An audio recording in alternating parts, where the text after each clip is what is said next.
नमस्कार दोस्तों, बोधि lights YouTube channel में आपका दिल से स्वागत है। दोस्तों, आज हम जानेंगे कि माता-पिता को सताने वालों के साथ क्या होता है।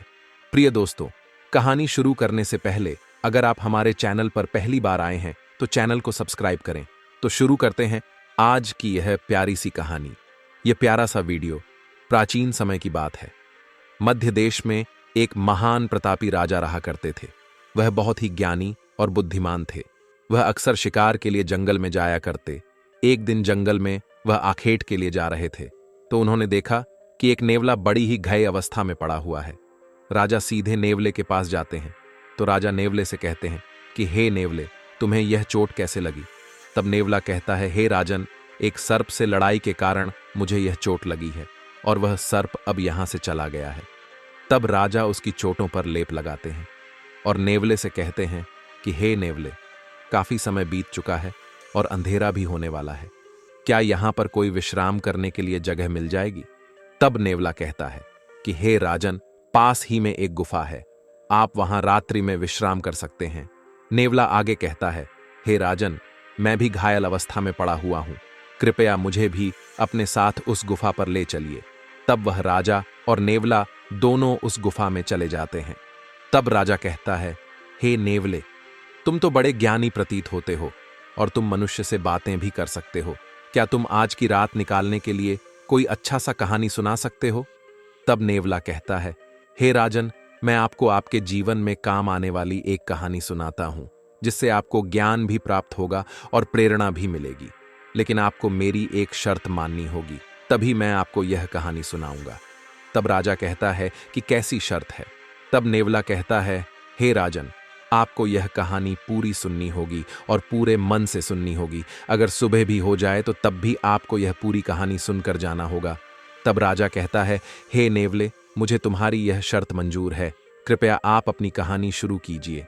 तब नेवला कहता है, हे राजन, प्राचीन समय की बात है। पूर्व देश में एक अत्यंत शोभायमान नगरी थी। उस नगरी में नरोत्तम नाम से प्रसिद्ध एक ब्राह्मण रहता था। वह अपने माता पिता का अनादर करके उन्हें अकेला छोड़कर तीर्थ स्थान के लिए निकल पड़ता है। उस ब्राह्मण में चमत्कारिक ज्ञान और अद्भुत शक्ति थी। जब भी वह तीर्थों में स्नान करके बाहर निकलता तो उसके वस्त्र आकाश में ही सूखते थे और इस अद्भुत शक्ति पर उसके मन में बड़ा अहंकार हो गया था। वह समझने लगा था कि मेरे समान पुण्यात्मा और महायशस्वी दूसरा कोई नहीं है। फिर एक दिन वह स्नान करके ऊपर की ओर देखते हुए चल रहा था। उसके वस्त्र भी आकाश में सूख रहे थे। इतने में ही एक बगुले ने उसके मुंह पर विष्ठा कर दिया। इस बात से उस ब्राह्मण को बड़ा क्रोध आ गया और उसने उस बगुले को भस्म होने का श्राप दे दिया। श्राप के प्रभाव से वह बगुला मरकर जमीन पर गिर पड़ा। उस बगुले की मृत्यु होते ही उस आत्मा के भीतर महामहिम ने प्रवेश कर लिया। उस ब्राह्मण को अपनी शक्ति पर बड़ा घमंड हो गया और फिर उसी पाप के कारण ब्राह्मण के वस्त्र जो आकाश में उड़ रहे थे जमीन पर गिर पड़े और फिर अब उसके वस्त्र आकाश में नहीं ठहरते थे। अपनी शक्ति को खोकर उस ब्राह्मण को बड़ा दुख हुआ और वह शोक करने लगा। तब अचानक से आकाश से एक आकाशवाणी सुनाई दी, हे ब्राह्मण, अब तुम द्वारा में धर्मात्मा मुख चांडाल के पास जाओ। वहां पर जाने से तुम्हें धर्म का ज्ञान होगा। उस चांडाल के वचन तुम्हारे लिए कल्याणकारी होंगे। यह आकाशवाणी सुनते ही वह ब्राह्मण मुख चांडाल के घर की तरफ जाने लगा। जब वह उस मूख चांडाल के घर पर पहुंचा तो उसने देखा कि वह चांडाल सब प्रकार से अपने माता पिता की सेवा में लगा है। ठंड के दिनों में वह चांडाल अपने माता पिता के स्नान के लिए गर्म जल में स्नान कराकर उनके शरीर पर तेल लगाता था। उन्हें रुईदार गर्म कपड़ा पहनाते थे, प्रतिदिन भोजन परोसता था, सुगंधित माला पहनाकर आदर सत्कार करते थे। गर्मी के दिनों में माता पिता का रोज पंखा करता था। इस प्रकार माँ पिता की सेवा करके ही वह भोजन किया करता था। इन्हीं पुण्य कर्मों के कारण उस चांडाल का घर आकाश में तरंग करता था। उस घर को किसी खंभे का आधार भी नहीं था, मानो वह घर आकाश में उड़ रहा हो। साक्षात भगवान विष्णु ब्राह्मण का वेश धारण करके उस चांडाल के घर में विचरण कर रहे थे, जिससे उस चांडाल के घर की शोभा बढ़ रही थी। यह सब विचित्र प्रकार देखकर उस नरोत्तम ब्राह्मण को बड़ा विस्मय हुआ। उसने उस मूक चांडाल से कहा, हे चांडाल, तुम मेरे पास आओ, मैं तुम्हें कुछ धर्म की बात पूछना चाहता हूं। जिसका तुम ठीक ठीक से उत्तर दो। फिर वह मूक चांडाल बोला, हे विप्रवर, इस समय मैं अपने माता पिता की सेवा कर रहा हूं। उन्हें छोड़कर मैं आपके पास नहीं आ सकता। मेरे लिए मेरे माता पिता से बढ़कर कोई और नहीं है। माता पिता ही मेरे भगवान हैं। यदि मैं उनकी सेवा करना छोड़कर चला जाऊं तो मुझे महापाप लगेगा। इसीलिए मेरे माता पिता की सेवा करने के बाद ही मैं आपसे मिल सकता हूं। इसीलिए आप थोड़ी देर तक द्वार पर ठहरें। मैं आपका अतिथि सत्कार करूंगा। उस मूक चांडाल के इतना कहते ही नरोत्तम ब्राह्मण आग बबूला हो गया और बोला, हे चांडाल, मुझ ब्राह्मण की सेवा करना छोड़कर दूसरा कौन सा कार्य बड़ा हो सकता है। फिर वह मुख चांडाल बोला, हे ब्राह्मण, देवता क्यों गुस्सा कर रहे हो। मैं वह बगुला नहीं हूं जिसे आपने श्राप देकर भस्म कर डाला। बगुले पर आपका श्राप प्रभाव डाल सकता है, किंतु मुझ पर नहीं। अब आपकी धोती न तो आकाश में सूखती है और न ठहर पाती है। इसीलिए आप आकाशवाणी सुनकर मेरे पास आए हैं। थोड़ी देर रुकिए, मैं आपके प्रश्न का उत्तर अवश्य दूंगा। अन्यथा आप उस पति स्त्री के पास जाइए। उस पतिव्रता स्त्री का दर्शन करने पर ही आपका कार्य सिद्ध हो जाएगा। नेवला कहता है, उसके पश्चात जो भगवान विष्णु ब्राह्मण का रूप धारण करके चांडाल के घर में बैठे हुए थे, उन्होंने बाहर आकर उस नरोत्तम ब्राह्मण से कहा, हे विप्र, चलिए, मैं आपको उस पतिव्रता देवी के घर लेकर चलता हूं।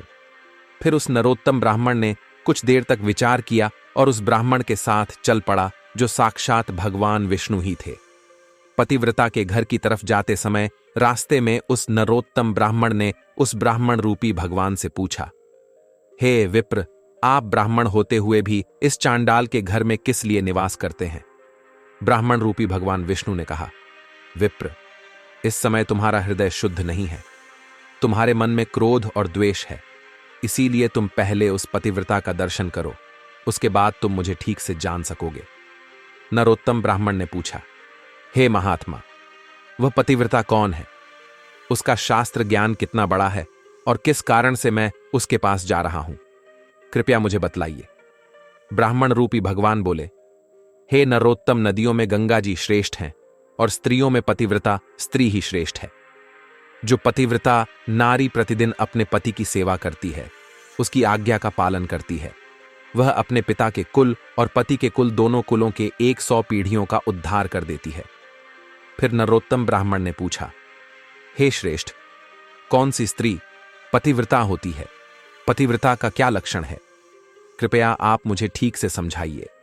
ब्राह्मण रूपी भगवान बोले, हे ब्राह्मण, जो स्त्री 100 गुना अधिक स्नेह से पति की आराधना करती है, राजा के समान पति की आज्ञा का पालन करती है, पति को भगवान का स्वरूप समझती है, वह पतिव्रता है।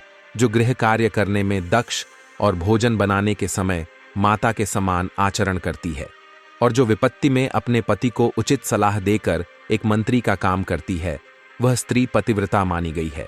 स्त्री मन, वाणी और शरीर से पति की आज्ञा का पालन करती है, उसी को पतिव्रता समझना चाहिए।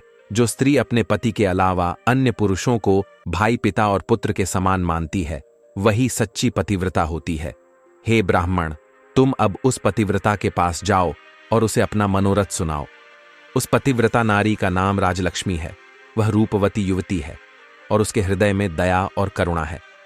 बड़ी यशस्विनी है। उसके पास जाकर तुम अपने हित की बात पूछो।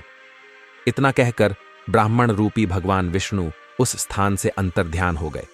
ये देखकर उस ब्राह्मण को बड़ा आश्चर्य हुआ। फिर उस नरोत्तम ब्राह्मण ने उस पतिव्रता के घर जाकर उसे उसके बारे में पूछा।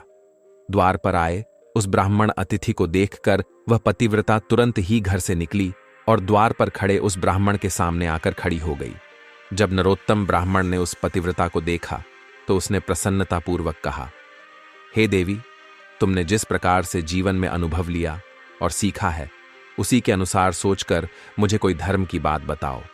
फिर वह पतिव्रता बोली, हे ब्राह्मण, देवता, इस समय पर मुझे मेरे पतिदेव की पूजा करनी है। अभी मेरे पास समय नहीं है, इसीलिए आपका कार्य मैं बाद में करूंगी। इस समय आप मेरा आतिथ्य स्वीकार कीजिए। इस पर वह नरोत्तम ब्राह्मण बहुत क्रोधित हो उठा और बोला, हे कल्याणी, इस समय मैं भूख और प्यास से तड़प रहा हूं और मैं बहुत थका हुआ हूं। इसीलिए तुम अभी मेरा कार्य करो, अन्यथा मैं तुम्हें श्राप दे दूंगा। तब उस पतिव्रता राजलक्ष्मी ने कहा, हे ब्राह्मण, मैं वह बगुला नहीं हूं जिसे श्राप देकर आप यूं ही मुझे भस्म कर डालेंगे। अभी मेरे पास समय नहीं है, इसीलिए आप वीर तुलाधार के पास जाइए और उन्हीं से अपने हित और धर्म की बात पूछिए। अभी मैं अपने पति को छोड़कर नहीं आ सकती। इतना कहकर वह घर के भीतर चली गई। तभी अचानक उस स्थान पर भगवान विष्णु ब्राह्मण का रूप धारण करके फिर प्रकट होते हैं। उन्हें देखकर वह नरोत्तम ब्राह्मण आश्चर्यचकित हुआ और उनके पास चला गया और कहने लगा, हे विप्र, आप अचानक से कहां अदृश्य हो गए थे?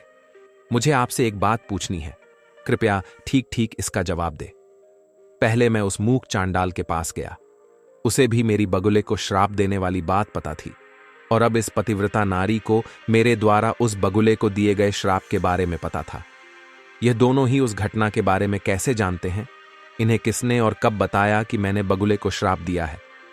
इस बात को सोचकर मुझे बड़ा विस्मय हो रहा है। ब्राह्मण रूपी भगवान बोलने लगे, हे विप्र महात्मा, लोग अत्यंत पुण्य और सदाचार के बल के कारण सब कुछ जान लेते हैं। हे ब्राह्मण, अब तुम मुझे बताओ, उस पतिव्रता ने तुमसे क्या कहा? ब्राह्मण ने कहा, हे विप्र, उस पतिव्रता ने मुझे वीर तुलाधार के पास जाने का उपदेश दिया है। अब यह वीर तुलाधार कहां पर रहता है? फिर ब्राह्मण रूपी भगवान विष्णु बोलने लगे, हे ब्राह्मण, चलो, मैं तुम्हें वीर तुलाधार के पास लेकर चलता हूं। इतना कहकर वे दोनों ही चलने लगे। उस नरोत्तम ब्राह्मण ने पूछा, हे विप्र, यह तुलाधार कहां रहता है? श्री भगवान ने कहा, जहां मनुष्यों की भीड़ एकत्रित होती है और नाना प्रकार के द्रव्यों की बिक्री होती है, उस बाजार में तुलाधार नाम का वैश्य द्रव्यों को बेचता है। उसने कभी मन, वाणी और अपने कर्मों द्वारा किसी का कभी बुरा नहीं किया है। वह जीवन में कभी असत्य नहीं बोला और ना ही कभी दुष्टता की है। वह सदैव ही दूसरे लोगों के अच्छे के लिए काम करता है। वह सभी प्राणियों में समान भाव रखता है। वह प्राण भी दांव पर लग जाए तो भी कभी झूठ नहीं बोलता है, इसीलिए उसे वीर तुलाधार कहा जाता है। फिर वे दोनों ही उस वीर तुलाधार के यहां पहुंच जाते हैं। नरोत्तम ब्राह्मण ने उस तुलाधार को देखा जो नाना प्रकार की वस्तुओं को बेच रहा था। वह अन्य लोगों से बिक्री की वस्तुओं के संबंध में बातें कर रहा था। बहुत से स्त्री और पुरुष चारों ओर से उसे घेर कर खड़े थे। उस नरोत्तम ब्राह्मण को वहां पर खड़ा हुआ देखकर उस तुलाधार ने मधुर वाणी में पूछा, हे ब्राह्मण, आज यहां पर आपका कैसे आगमन हुआ? हे तुलाधार, मुझे तुमसे धर्म का उपदेश सुनना है, इसीलिए धर्म का उपदेश सुनने के लिए मैं तुम्हारे पास आया हूं। तुलाधार बोला, हे विप्र, जब तक मेरे पास यह लोग रहेंगे तब तक मैं निश्चिंत नहीं हो सकूंगा, इसीलिए अब आपसे बात करने के लिए मेरे पास समय नहीं है। आपसे मेरा यही अनुरोध है कि आप अब धर्माकरर के पास जाइए। वही आपको समझाएगा कि आपके द्वारा उस बगुले को शाप देने से आपको कौन सा दोष लगा और किस कारण से आपकी धोती अब आकाश में नहीं सूखती है। इन सभी प्रश्नों का उत्तर आपको वही धर्म ही दे सकता है।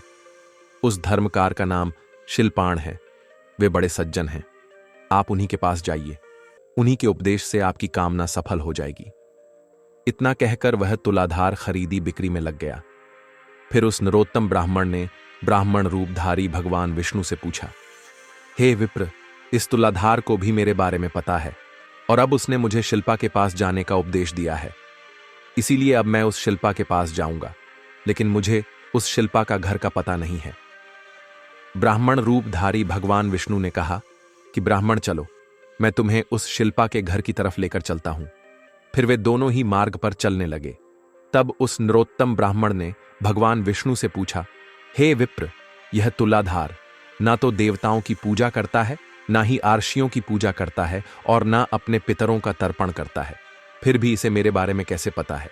मैंने उस बगुले को शाप दिया, वह बात यह तुलाधार कैसे जानता है? मुझे बड़ा आश्चर्य हो रहा है। कृपया आप इन सब का कारण बताइए। ब्राह्मण रूप धारण भगवान विष्णु बोले, हे ब्राह्मण, उस तुलाधार ने सत्य और समता से तीनों लोगों को जीत लिया है। वह सदैव सत्य के साथ खड़ा रहता है, कभी दूसरों के साथ विश्वासघात नहीं करता है, और इसी सत्य के कारण समस्त देवता, पितर और आर्षिगण उससे संतुष्ट रहते हैं।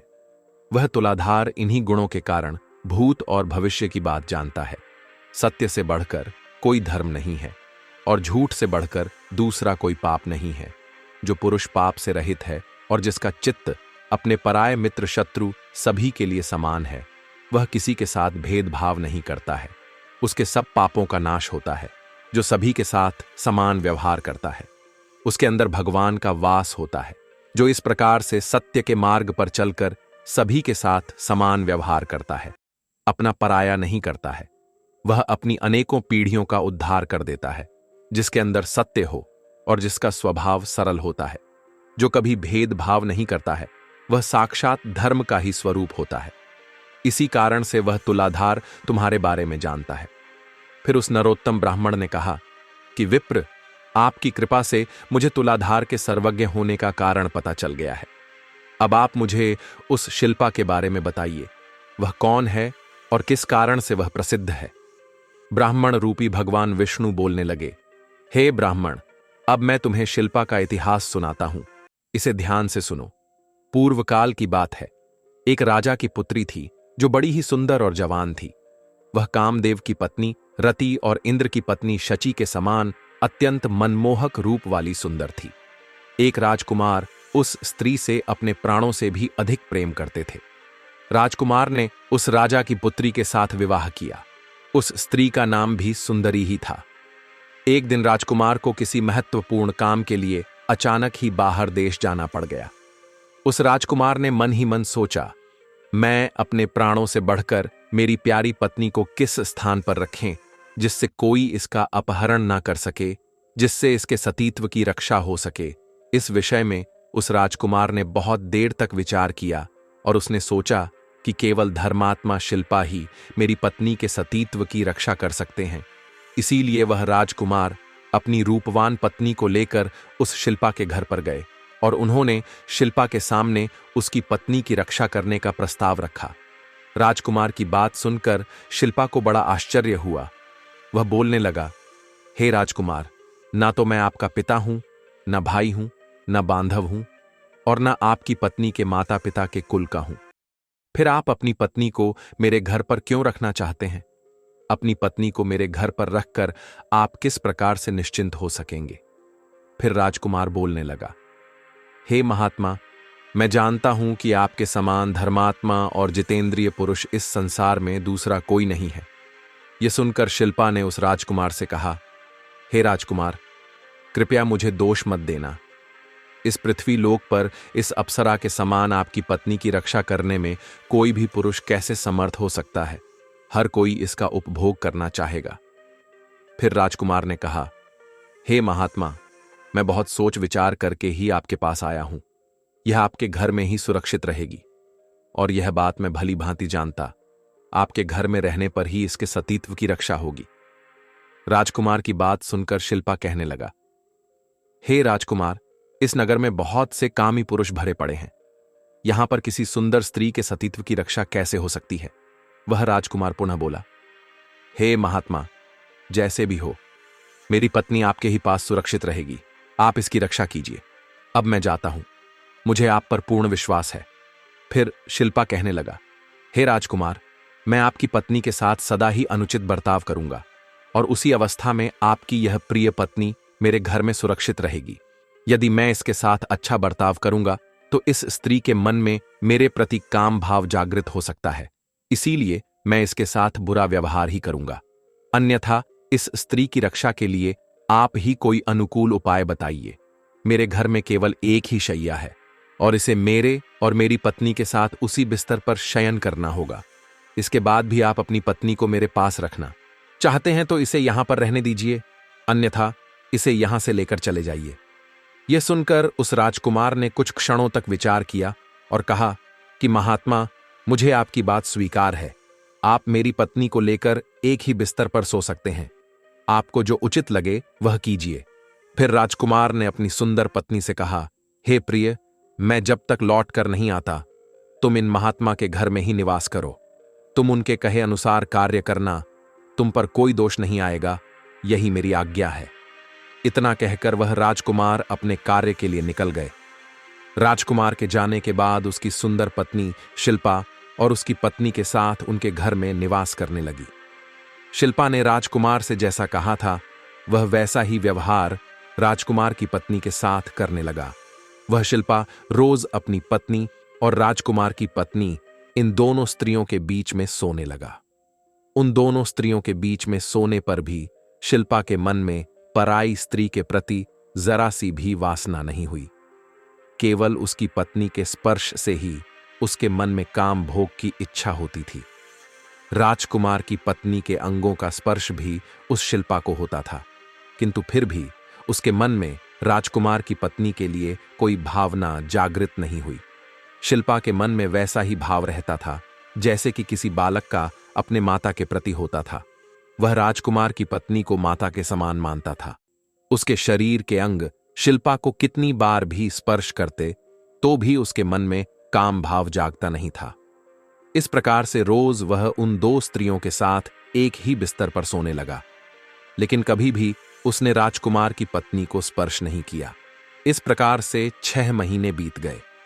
6 महीने के बाद जब राजकुमार फिर से लौट कर आ गए तो उन्होंने नगर में रहने वाले लोगों को शिलपाण और अपनी पत्नी के बर्ताव के बारे में पूछा। फिर लोगों ने भी अपने अपनी रुचि के अनुसार उत्तर दिया। कोई राजकुमार को उनके निर्णय के लिए उनकी सराहना करते थे कि उन्होंने अपनी पत्नी को शिल्पा के पास छोड़कर उचित काम किया है। वहीं कुछ नौजवान लोग आश्चर्य में पड़ जाते थे और कहते थे कि हे राजकुमार, आपने अपनी पत्नी को उस शिल्पा को सौंप दिया, अब वह तो उसके साथ सोता है। स्त्री और पुरुष का संपर्क होने पर दोनों का मन शांत कैसे रह सकता है। इधर शिल्पा ने अपने धर्म आचरण की शक्ति से लोगों की ऐसी कुत्सित चर्चा सुन ली, तब उसके मन में लोगों की ऐसी गलत निंदा से मुक्त होने की इच्छा प्रकट हुई। उन्होंने इस अपमान से मुक्त होने के लिए आत्मदाह करने का निश्चय किया। शिल्पा ने स्वयं लकड़ी एकत्रित करके बहुत बड़ी चिता बनाई और उसमें आग लगा दी। वह चिता प्रज्वलित हो उठी। उसी समय राजकुमार शिल्पा के घर पर आ पहुंचे। वहां पर उन्होंने शिल्पा और अपनी पत्नी को देखा।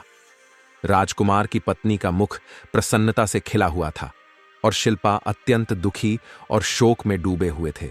शिल्पा की मानसिक स्थिति को देखकर राजकुमार ने कहा, हे भाई, मैं आपका मित्र हूं और बहुत दिनों के बाद लौटा हूं। आप मुझसे बात क्यों नहीं कर रहे हैं? शिल्पा ने कहा, हे मित्र, मैंने आपके हित के लिए आपकी आज्ञा का पालन करते हुए आपकी पत्नी की रक्षा करने का अत्यंत कठिन काम किया है, किंतु बाहर जो लोग गलत बातें कह रहे हैं, मेरी निंदा कर रहे हैं। इस कारण से मेरा सारा परिश्रम व्यर्थ सा हो गया है। इसीलिए अब मैं अग्नि में प्रवेश करूंगा। संपूर्ण देवता और मनुष्य मेरे इस कार्य को देखें। यदि मैंने राजकुमार की पत्नी के साथ गलत काम किया है तो मेरा शरीर इस अग्नि में भस्म हो जाए।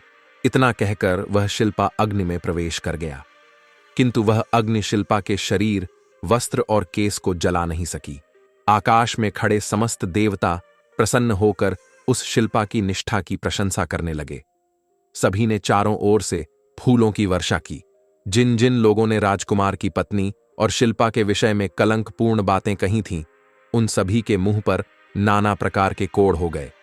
फिर देवता गण उस स्थान पर प्रकट हुए और उन्होंने शिल्पा को अग्नि से बाहर निकलने को कहा। और फिर राजकुमार ने शिल्पा को बारंबार नमस्कार करते हुए कहा, हे मित्र, आप धन्य हैं। आपके विषय में मैंने जो कहा था वह सत्य है। आपके समान पुण्यात्मा इस संसार में दूसरा कोई नहीं। उस समय पर समस्त देवताओं और राशियों ने मिलकर शिल्पा का नाम सज्जन शिल्पा रख दिया। देवताओं ने राजकुमार से कहा, हे राजपुत्र, अब तुम अपनी पत्नी को स्वीकार करो। इन शिल्पाण के समान कोई मनुष्य इस संसार में नहीं हुआ। इस पृथ्वी पर दूसरा ऐसा कोई पुरुष नहीं जिसे काम और लोभ ने परास्त ना किया हो। देवता, असुर, मनुष्य, राक्षस, पशु पक्षी और कीट आदि संपूर्ण प्राणी काम के वशीभूत रहते हैं। ये काम ही संसार बंधन में डालने वाला है। इस सृष्टि में काम रहित मनुष्य मिलना कठिन है। इन शिल्पा ने सभी को जीत लिया है। इनके हृदय में श्री विष्णु बड़ी प्रसन्नता के साथ विराजमान रहते हैं। इनका स्पर्श और दर्शन करने से मनुष्य सब पापों से मुक्त हो जाते हैं और निष्पाप होकर स्वर्ग को प्राप्त करते हैं। इतना कहकर सभी देवता अपने अपने स्थान को लौट गए और वह राजकुमार और उसकी पत्नी भी अपने राजमहल को चले गए। तभी से उस शिल्पा को दिव्य दृष्टि प्राप्त हो गई और वे देवताओं को भी देख सकता था। तीनों लोकों की बातें अनायास ही जान लेते हैं। इतना कहकर ब्राह्मण रूपी भगवान विष्णु उस नरोत्तम ब्राह्मण को लेकर शिल्पा के घर के पास लेकर गए। उस नरोत्तम ने शिल्पा के दर्शन किए और उन्हें प्रणाम करके उनसे कहा, हे महात्मा, मैं बड़ी दूर से आपके दर्शन करने के लिए आया हूं। कृपा करके आप मुझे धर्म का उपदेश दीजिए। फिर शिल्पा ने उस नरोत्तम ब्राह्मण को धर्म का उपदेश दिया और कहा, हे ब्राह्मण, अब आप पुरुषों में श्रेष्ठ सिद्धिवर्धक के पास जाइए। उनके दर्शन करने मात्र से ही आपका मनोरथ सफल हो जाएगा। आपके श्राप के द्वारा बगुले की मृत्यु तथा आपके वस्त्र अब आकाश में नहीं सूखते हैं। इन दोनों का कारण आपको पता चल जाएगा। इनके अलावा आपके मन में जो कामनाएं हैं वह भी पूर्ण हो जाएंगी। इस प्रकार से शिल्पा के द्वारा वचन सुनकर वह नरोत्तम ब्राह्मण और ब्राह्मण रूपधारी भगवान विष्णु के साथ प्रसन्नतापूर्वक निकल पड़ा और फिर वह उस सिद्धिवर्धक के घर पर पहुंच गया। वहां पहुंचने के बाद उसने सामने खड़े हुए शुद्ध हृदय वाले एक तेजस्वी पुरुष को देखा, जो समस्त शुद्ध लक्षणों से संपन्न एवं अपने तेज से देदीप्यमान दिखाई पड़ रहा था। फिर नरोत्तम ब्राह्मण ने उस सिद्धिवर्धक से कहा, हे महात्मा, मैं बड़े दूर से आपके पास आया हूं। कृपया आप मेरे लिए यह जो कार्य उचित है उसका उपदेश दीजिए तथा मुझे धर्म का ज्ञान दीजिए। उस सिद्धिवर्धक ने कहा, हे ब्राह्मण, मैं देख रहा हूं कि देवताओं में श्रेष्ठ भगवान विष्णु तुम पर प्रसन्न है। इस समय उनके दर्शन करके मुझे बड़ी प्रसन्नता हो रही है। आज तुम्हारा मनोरथ सफल होगा। तुम्हारे साथ आज भगवान विष्णु मेरे घर पर पधारे हैं। फिर उस नरोत्तम ब्राह्मण ने कहा, हे सिद्धिवर्धक, कहाँ है भगवान विष्णु? कृपया मुझे उनके दर्शन कराइए। सिद्धिवर्धक ने कहा, हे ब्राह्मण, भगवान विष्णु तो तुम्हारे पास ही खड़े हैं। तुम अपना मस्तक झुकाकर उन्हें प्रणाम करो। फिर जब उस नरोत्तम ब्राह्मण ने अपनी मन की आंखें खोलकर शुद्ध भाव से देखा तो साक्षात भगवान विष्णु उसके सामने खड़े थे।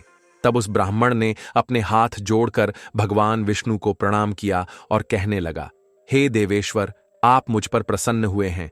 आप इतने समय तक मेरे साथ ही चल रहे थे, मुझे मार्ग दिखा रहे थे, किंतु मैंने आपको नहीं पहचाना। हे प्रभु, अब मेरे मन में किसी चीज को पाने की अभिलाषा नहीं है। अब इस लोक और परलोक में मैं आपका सेवक बना रहूंगा। भगवान विष्णु बोले, हे ब्राह्मण, तुम्हारे ऊपर मेरा प्रेम सदा ही बना रहता है। मैंने स्नेहवश ही तुम्हें पुण्य आत्माओं का दर्शन कराया है। पुण्यवान महात्माओं के एक बार भी दर्शन, स्पर्श, ध्यान एवं नाम उच्चारण करने से तथा उनके साथ बात करने से मनुष्य को स्वर्ग की प्राप्ति होती है।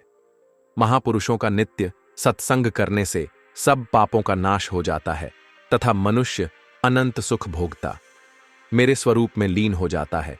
हे ब्राह्मण, तुम मेरे भक्त हो और तीर्थ स्वरूप हो, किंतु तुमने बगुले की मृत्यु के लिए जो श्राप दिया था उसके दोष से छुटकारा दिलाने के लिए मैंने ही आकाशवाणी के द्वारा तुम्हें कहा कि तुम मूक चांडाल के पास जाओ। उस मूक चांडाल के दर्शन करके तुमने देखा ही था कि वह किस प्रकार से अपने माता पिता का पूजन करता था। उन सभी महात्माओं के दर्शन करके आज तुम मेरे मंदिर में आए हो। करोड़ों जन्मों के बाद जिस मनुष्य के पापों का नाश होता है वही मनुष्य मेरा दर्शन कर पाता है, जिससे उसे मोक्ष की प्राप्ति होती है। हे वत्स, मेरी ही इच्छा से आज तुमको मेरा दर्शन हुआ है। इसीलिए तुम्हारे मन में जो इच्छा हो उसके अनुसार मुझसे वरदान मांग लो।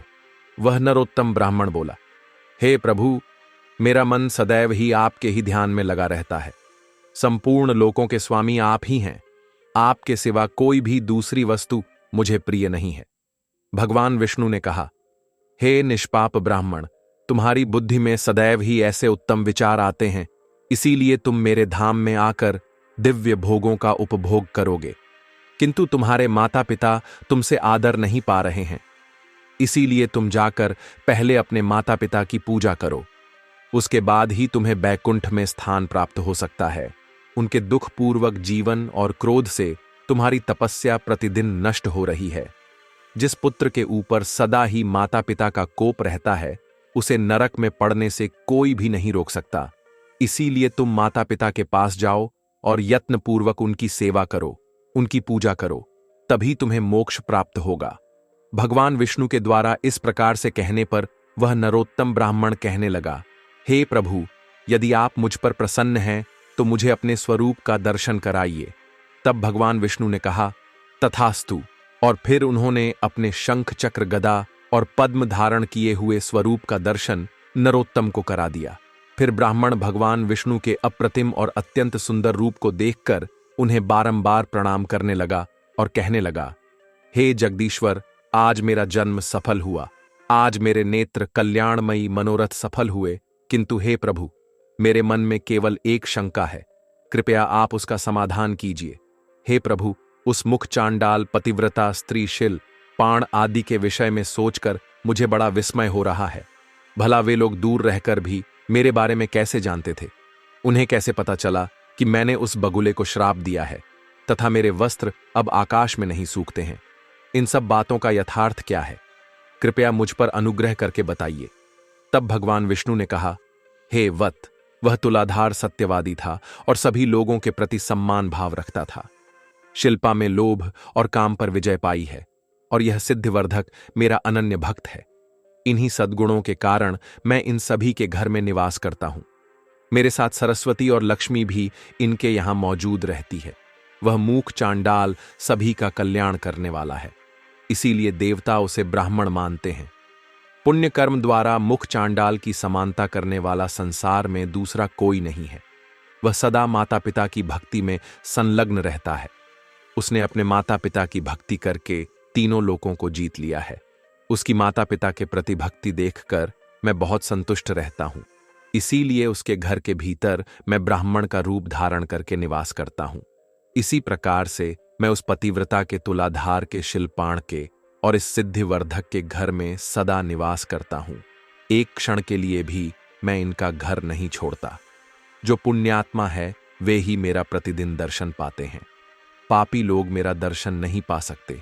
तुमने अपने पुण्य के प्रभाव से मेरा दर्शन किया है। अब मैं तुम्हें उन महात्माओं के सदाचार का वर्णन करूंगा। इसे ध्यान से सुनो। इस वर्णन को सुनकर मनुष्य जन्म और मृत्यु के बंधन से सर्वथा मुक्त हो जाता है। वत्स, देवताओं में भी पिता और माता से बढ़कर तीर्थ नहीं है। जिसने माता और पिता की आराधना की है, महापुरुषों में श्रेष्ठ है। वह मेरे हृदय में रहता है और मैं उसके हृदय में। हम दोनों में कोई अंतर नहीं रह जाता। इस लोक में और परलोक में वह मेरे समान ही पूज्य है। वह ने समस्त बंधु बांधव के साथ मेरे रमणीय बैकुंठ धाम में पहुंचकर मुझ में ही लीन हो जाता है। माता पिता की आराधना के बल से ही वह मुख चांडाल तीनों लोगों की बातें जानता है। इस प्रकार से भगवान के वचन सुनकर वह मुख चांडाल बोला, हे जगदीश्वर, मोह और अज्ञानवश यदि किसी ने माता और पिता की आराधना नहीं की हो और फिर यदि उसे भले बुरे का ज्ञान हो जाए पर वह माता पिता की सेवा करना चाहे तो उसके लिए क्या कर्तव्य है? तब भगवान बोले, हे वत्स, 1 वर्ष, 1 मास, 1 पक्ष, 1 सप्ताह अथवा 1 दिन भी जिसने माता पिता की भक्ति की है वह मेरे धाम को प्राप्त होता है। तथा जो अपने माता पिता के मन को कष्ट पहुंचाता है, उनका अपमान करता है, वह अवश्य ही नरक में पड़ता है। जो बुद्धिमान पुत्र अपना सर्वस्व लगाकर माता पिता का श्राद्ध करता है, वह पूर्व जन्म की बातों का स्मरण करने वाला बन जाता है। उसे पितृभक्ति का पूरा फल मिलता है। श्राद्ध से बढ़कर महान यज्ञ तीनों लोकों में दूसरा कोई नहीं है। इसमें जो कुछ भी दान दिया जाता है वह सब अक्षय होता है। दूसरों को जो दान दिया जाता है उसका फल 100 गुना होता है। फिर वह नरोत्तम ब्राह्मण कहने लगा, हे प्रभु, आपने पिता के लिए किए जाने वाले श्राद्ध के बारे में बताया। कृपया आप मुझे बताइए कि पुत्र को पिता के जीते जी क्या करना चाहिए? कौन सा काम करके बुद्धिमान पुत्र को परम कल्याण की प्राप्ति हो सकती है?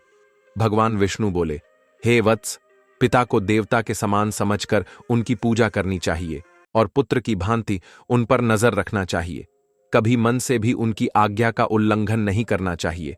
जो पुत्र रोगी पिता की सेवा करता है उसे अक्षय स्वर्ग की प्राप्ति होती है। पिता जब मरणासन्न होकर मृत्यु के लक्षण देख रहे हो उस समय भी उनका पूजन करके पुत्र देवताओं के समान हो जाता है। पिता की सद्गति के लिए विधिपूर्वक उपवास करने से जो भी लाभ होता है वह 1000 अश्वमेध और 100 राजसूय यज्ञ करने के बराबर होता है। प्रिय दर्शकों, नेवला राजा से कहता है, हे राजन, अब मैंने आपको माता पिता की सेवा के विषय में संपूर्ण ज्ञान दिया है।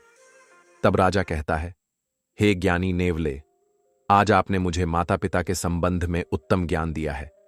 इसके लिए मैं आपका आभारी हूं। अब मैं इस ज्ञान का प्रचार संपूर्ण राज्य में करूंगा। दोस्तों, हमारी आज की कहानी यहां समाप्त होती है। हम उम्मीद करते हैं कि आपको हमारी आज की यह कहानी, आज का यह वीडियो पसंद आया होगा। अब मिलते हैं अगली ज्ञान चर्चा के साथ अगले वीडियो में। तब तक के लिए नमस्कार, धन्यवाद।